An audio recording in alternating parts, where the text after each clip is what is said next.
विधानसभा उपचुनाव के लिए उम्मीदवार उतारकर बाजी अपने पक्ष में करने की कोशिश की है, लेकिन इसके साथ ही बीजेपी के लिए बागियों से भरी चुनौती भी खड़ी हो चुकी है। अब देखना यह होगा कि बीजेपी कितना जल्दी इससे निपटने में कामयाब होती है। देखिए रिपोर्ट। बीजेपी में भड़की बगावत की आग।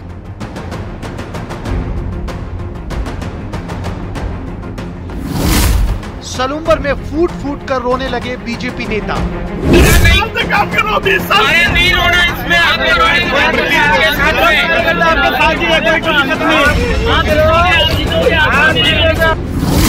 झुंझुनू में बबलू चौधरी लड़ेंगे निर्दलीय चुनाव। बबलू चौधरी तुम संघर्ष करो। बीजेपी ने विधानसभा उपचुनाव के लिए 7 में से 6 सीटों पर अपने प्रत्याशी घोषित कर दिए हैं। बीजेपी ने विधानसभा चुनाव लड़े 5 प्रत्याशियों को बदल दिया है। इसके साथ ही बीजेपी में बवाल शुरू हो गया। सलूम्बर और झुंझुनू में बगावत हो गई है।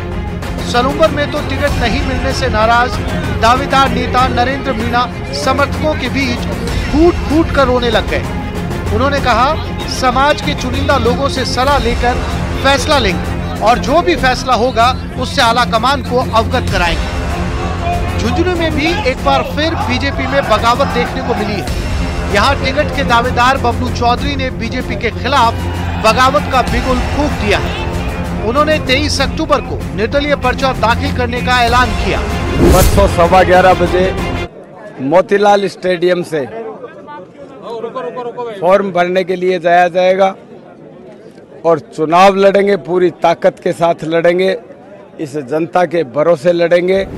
हालांकि बीजेपी उपचुनाव में जीत के लिए कोई कोर कसर नहीं छोड़ना चाहती। यही वजह है कि जिले के प्रभारी और समाज कल्याण मंत्री अविनाश गहलोत ने झुंझुनू में डेरा डाल रखा है। अविनाश गहलोत एक दिन में 4 से 5 बैठकें कर बीजेपी कार्यकर्ताओं में जान फूंकने का काम कर रहे हैं और बीजेपी की जीत का दम भर रहे हैं। ये भारतीय जनता पार्टी ने कार्यकर्ताओं को साथ लेकर, पदाधिकारी को साथ लेकर और हमारे जो मंडल के जितने भी पदाधिकारी हैं, निष्ठावान कार्यकर्ता हैं, आमजन को साथ लेकर इस झुंझुनू विधानसभा उपचुनाव को जीतने की पूरी तरीके से तैयार हो चुकी है।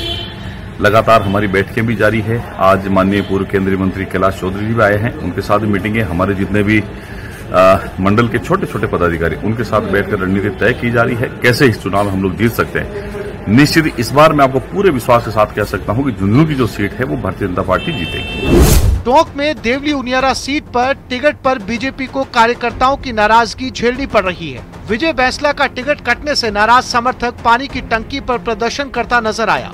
हालांकि बीजेपी ने कांग्रेस से पहले उम्मीदवार उतारकर बाजी अपने पक्ष में करने की कोशिश की है, लेकिन इसके साथ ही बीजेपी के लिए बागियों की चुनौती शुरू हो गई है। अब देखना होगा कि बीजेपी कितना जल्दी इससे पार पाती है। Bureau report, news 18 Rajasthan. और अब तक बहराइच